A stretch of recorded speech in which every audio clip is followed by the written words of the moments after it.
Black female CEO kicked out of VIP seat. Airlines reaction shocks the entire plane. The bustling terminal of San Francisco International Airport was alive with the usual chaos. Rolling suitcases clattered on polished floors.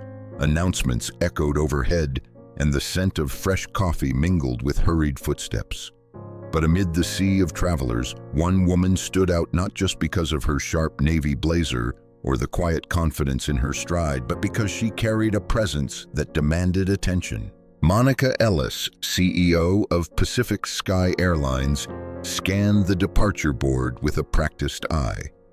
After 3 grueling days negotiating a critical partnership in Los Angeles, all she wanted was a moment of peace, and her first-class seat on Flight 745 to New York was supposed to offer just that.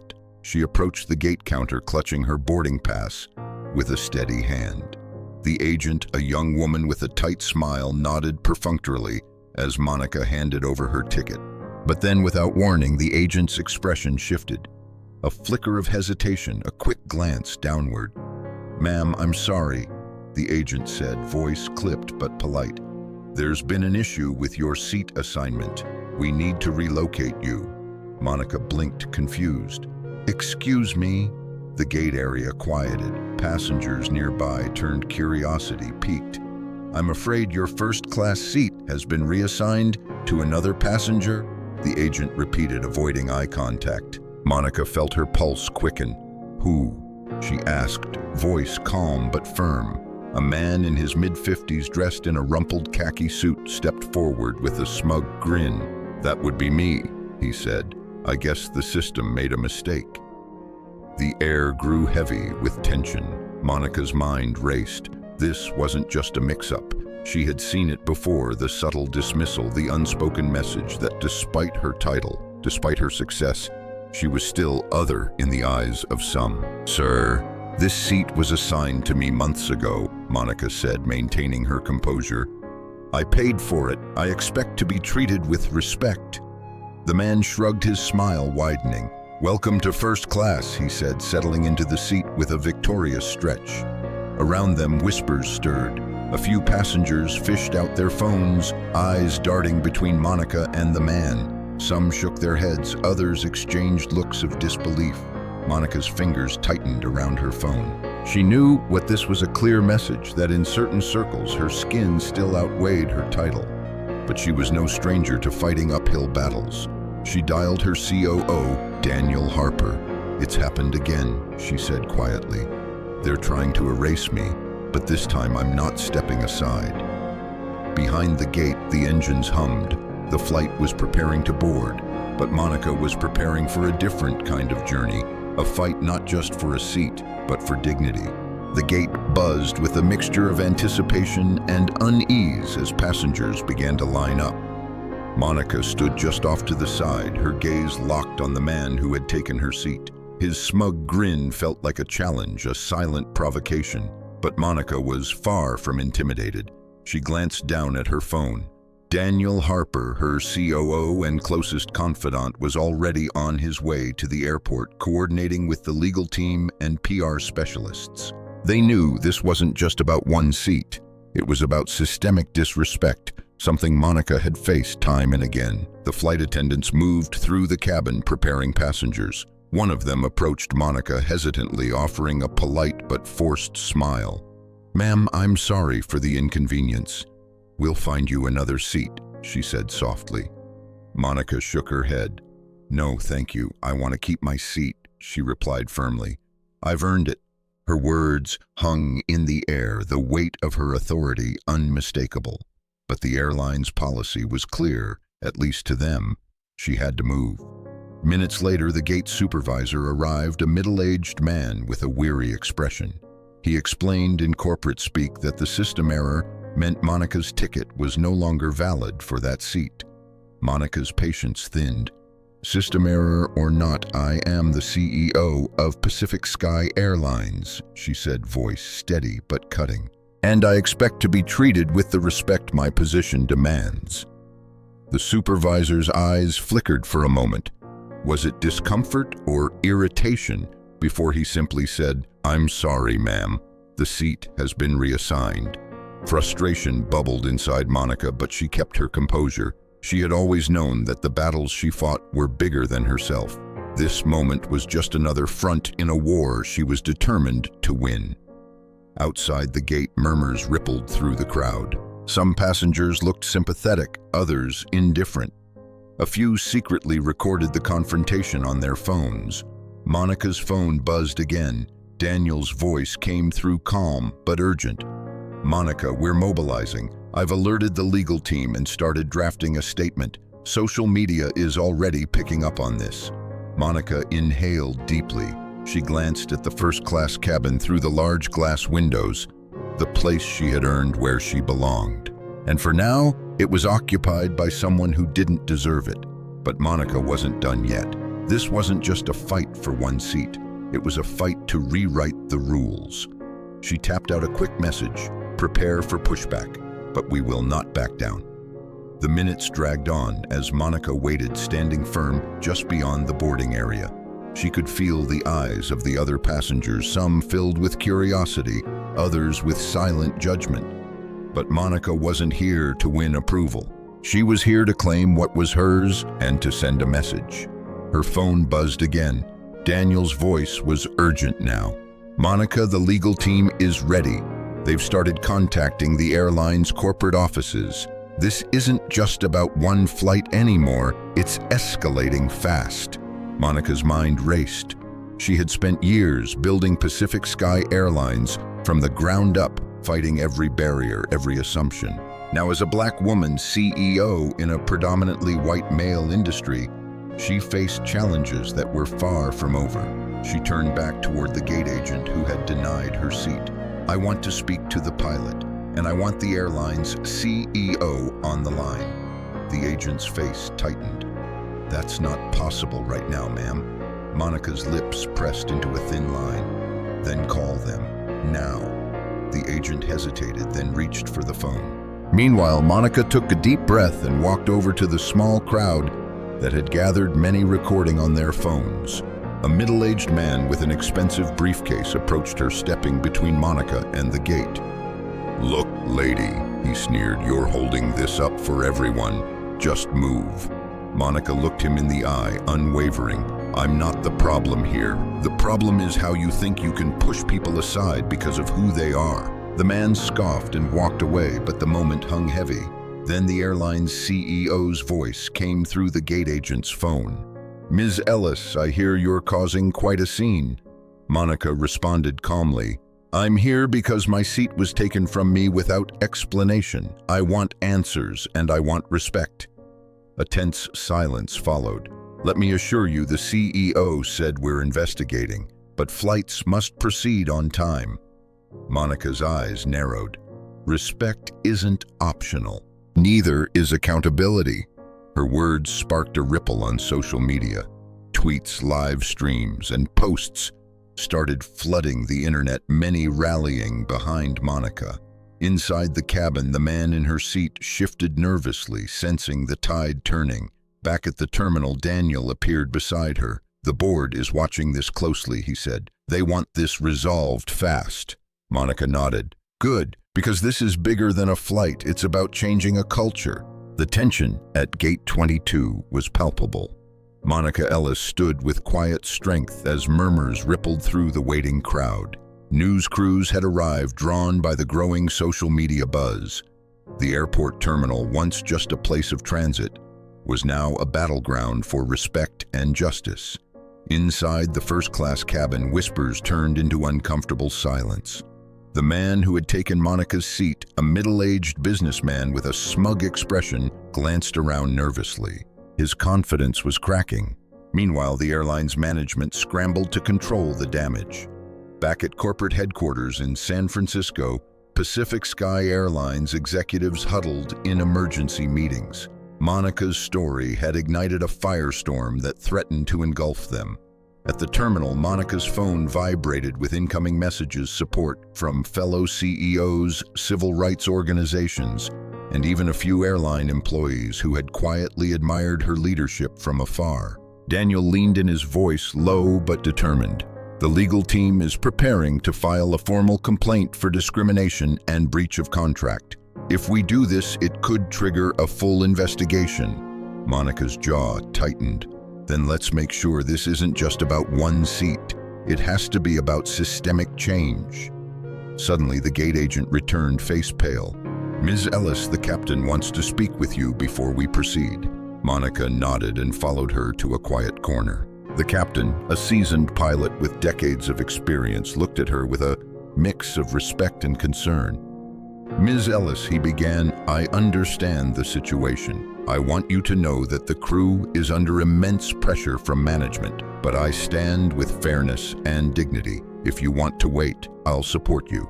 Monica's eyes softened. Thank you, Captain. That means more than you know. Back outside, the crowd grew as more people gathered, phones raised to capture every moment. Suddenly, Monica's phone rang.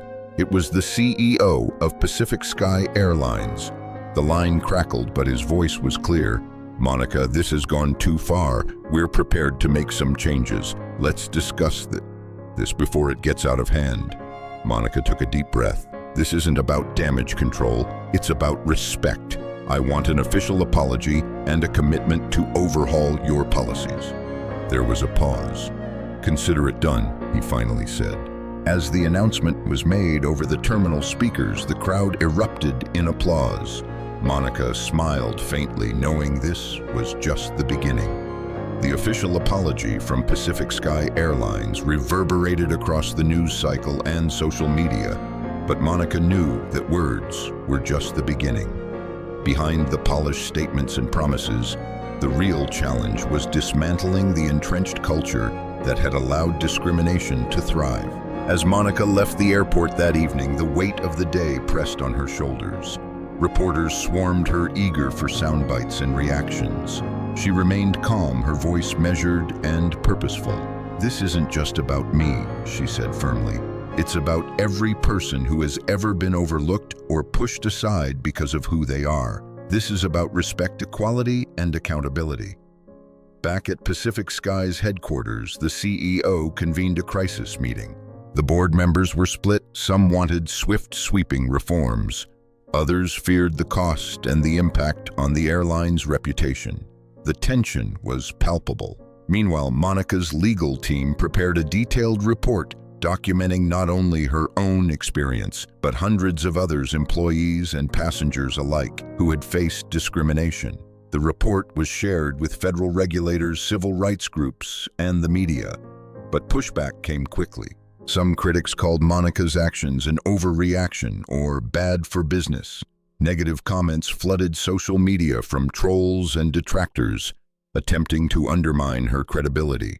Monica, however, remained unshaken. She used every platform available to share her story, amplify the voices of others, and demand real change. Her phone rang late one night. It was an employee of Pacific Sky Airlines, a young flight attendant who had watched Monica's courage from afar. Ms. Ellis, the voice trembled. Thank you. You gave me hope. I want to help. We need to talk about what's really happening inside. Monica smiled despite the exhaustion. This was why she fought. The battle wasn't over. It was just beginning. Monica sat in a small conference room, her laptop open, surrounded by a handful of Pacific Sky Airlines employees who had come forward to share their experiences. There was Sarah, a flight attendant with quiet determination, Jamal, a maintenance technician tired of being overlooked, and Elena, a gate agent who had witnessed subtle discrimination day after day. Their stories painted a troubling picture, one far beyond a single incident at the gate. People get passed over for promotions because of their race or gender, Sarah explained. Complaints get buried or ignored. We're expected to just accept it. Jamal nodded. There's a culture of silence. Speak up and you risk losing your job. Elena's eyes filled with tears. I've seen passengers treated differently depending on their skin color. It's like it's built into the system. Monica listened intently, anger simmering beneath her calm exterior. This isn't just about me, she said firmly. It's about every single person who's been hurt by this. We need to expose the truth and fix it. Together, they drafted a plan, a thorough internal review, anonymous reporting systems, mandatory diversity training, and a clear commitment from leadership to enforce accountability. Monica knew it wouldn't be easy. There would be resistance from those who wanted things to stay the same, but she also knew change was possible when people stood together. That night, Monica sent an email to her executive team outlining the proposed reforms. She demanded transparency, swift action, and real consequences for discriminatory behavior. Responses came quickly, some supportive, others defensive. The CEO, still shaken by the public fallout, pledged his backing, but warned of the challenges ahead. Monica stared out the window of her San Francisco office, the city lights twinkling below. This was the fight she had chosen, one that would test her resolve, her leadership, and her vision for a better future. Just as Monica began to feel a glimmer of hope, the ground beneath her feet shook in the most unexpected way. It started with a simple leak, an anonymous email sent to the press and shared widely on social media. The message contained confidential internal memos from Pacific Sky Airlines' HR department. The documents revealed that top executives had quietly suppressed multiple complaints about discriminatory practices over the past 5 years. The airline's boardroom was thrown into chaos overnight. Pacific Sky's stock plunged. Investors demanded answers. The CEO's calm facade cracked under intense scrutiny. Monica watched the unfolding storm with mixed feelings.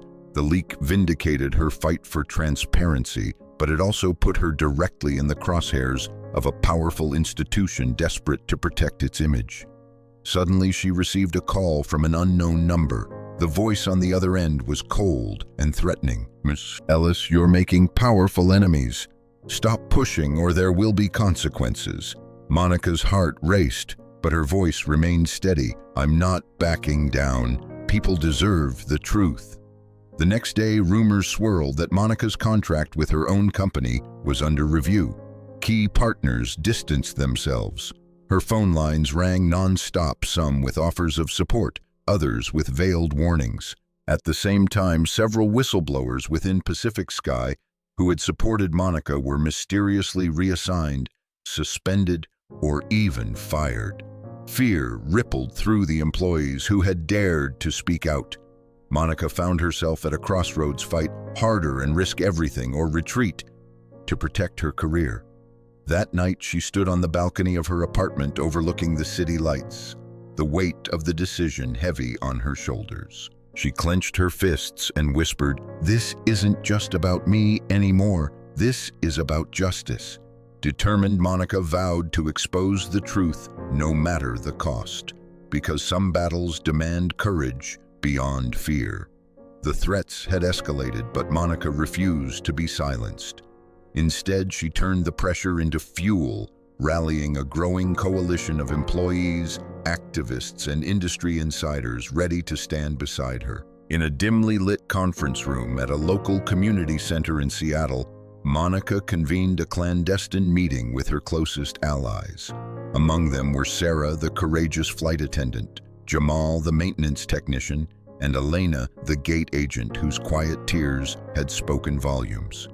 "This is bigger than any one of us," Monica said, her voice steady but fierce. Pacific Sky isn't just a company, it's a symbol of systemic injustice that's been ignored for too long. The group pored over data, witness statements, and leaked documents, building an airtight case for a public campaign that would force the airline's hand. "We'll need media coverage, legal support, and public demonstrations," Sarah added, her eyes blazing with determination. Elena nodded. "And social media. We need to keep the story alive, make sure people don't forget." Meanwhile, Monica's legal team filed formal complaints with the Department of Transportation and the Equal Employment Opportunity Commission. The wheels of bureaucracy began to turn. Pacific Sky's CEO, sensing the noose tightening, attempted damage control by announcing a new diversity task force and promising policy reforms. But insiders whispered that it was little more than a PR stunt. Monica refused to let the airline buy more time. She spoke at community forums, appeared on national news segments, and shared raw, unfiltered stories from employees who had suffered in silence. Public sentiment began to shift. The airline's customer base wavered. Loyal passengers questioned their allegiance, and industry analysts debated Pacific Sky's future. Yet the airline's counterattacks grew more aggressive. Legal threats, smear campaigns, and subtle intimidation tactics became the new battleground. Through it all, Monica remained unbowed. "This fight is about dignity," she told a crowd gathered in downtown Seattle. "It's about ensuring that no one is ever treated as less than human on any flight, at any gate, or in any workplace." As the crowd erupted in applause, Monica knew the road ahead would be long and fraught with challenges. But she also knew one thing for certain: she was not alone. As the pressure mounted on Pacific Sky Airlines, Monica felt the full weight of the battle pressing down on her. Public opinion was now firmly on her side, but the airline wasn't giving up without a fight. One afternoon, as Monica prepared for a high-profile interview with a major news network in New York City, she received a call from her legal team. The airline had filed a lawsuit against her, accusing her of defamation and breach of contract. The suit sought millions in damages and demanded she cease all public comments about the company immediately. Monica took a deep breath. She knew this was a pivotal moment, one that could either break her or make her stronger. The media caught wind of the lawsuit, immediately sparking a frenzy of debate. Supporters rallied behind Monica, calling the lawsuit a desperate attempt by a powerful corporation to silence truth and intimidate whistleblowers. During the interview, Monica addressed the lawsuit head-on. "This is about accountability, not silencing.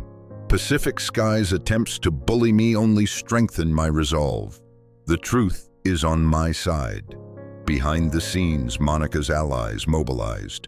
Lawyers prepared to fight the suit aggressively, while grassroots campaigns flooded social media with messages of support. Donations poured in to cover legal fees, and former employees stepped forward to testify. But the toll on Monica was undeniable. Long hours, constant scrutiny, and mounting legal battles tested her endurance. At night, she found solace only in brief phone calls with Sarah and Jamal, whose unwavering friendship reminded her she wasn't alone. Then, just when it seemed like the storm might overwhelm her, a surprise came. A former Pacific Sky executive, disillusioned by the airline's practices, reached out with a trove of internal emails and recordings that exposed the depth of corruption and cover-ups within the company. Monica's team quickly reviewed the evidence. It was explosive, a game-changer that could turn the tide once and for all. With renewed strength and the truth on her side, Monica prepared for the final showdown. The evidence Monica's team uncovered was undeniable. Leaked emails, recorded meetings, and internal memos painted a damning picture of systematic discrimination and deliberate cover-ups at Pacific Sky Airlines. The truth was finally out, and the public demanded justice. The media frenzy reached a fever pitch as Monica held a press conference in Seattle, surrounded by supporters, former employees, and legal counsel. Her voice was calm but resolute. "This isn't just about one airline. It's about standing up to injustice wherever it lives. For too long, corporations like Pacific Sky have ignored the voices of those who suffer in silence. Today we say enough." Legal proceedings moved swiftly. Faced with overwhelming evidence and mounting public pressure, Pacific Sky's board of directors forced the CEO to resign. An independent task force was appointed to overhaul the company's policies, ensuring accountability and equity. Monica's lawsuit was dismissed, and she was publicly vindicated. Her bravery inspired a nationwide conversation about workplace discrimination and the power of speaking out. As the dust settled, Monica reflected on the journey, the challenges, the threats, and the unexpected allies. She knew the fight for justice was never truly over, but this victory was a milestone for all who dared to stand up. Back in her office overlooking the Seattle skyline, Monica smiled as she read messages of support from around the country. Her phone buzzed with invitation to speak at conferences and collaborate on new initiatives to promote diversity and inclusion. For Monica Ellis, this was just the beginning. If you've been inspired by Monica's story, make sure to subscribe and turn on notifications. Your support helps us bring you more powerful stories that matter. Thank you for watching.